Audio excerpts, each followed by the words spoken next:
I like food. I like food. A lot of people say that a lot. But what does food actually mean? To me, what does food mean? To some people, it's actually breakfast, lunch, or dinner. But to me, it's so much more. Food reminds me of home. It reminds me of the kitchen where I first learned patience, where I made mistakes, where I laughed, and where I slowly discovered that every meal has a story. Food has taught me that the best thing in life take time. You can't rush a good meal, just like you can't rush growth.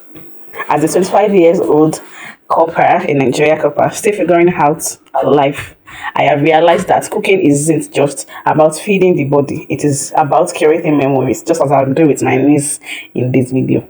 Sharing love, finding comfort after a long day, and sometimes it's how I take care of myself.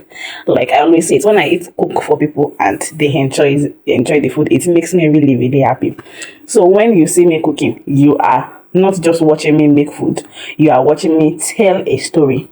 One meal, one memory, one adventure at a time. That's how food it is. And I like to explore food of different countries. Now, money as Nigeria economy, no, by myself, not you see me making different type of food and sharing with you guys. So, welcome to Tommy's Little Kitchen Adventure once again. If you have not subscribed, if you have not followed us, please follow. If you have not liked, please like and comment. Thank you.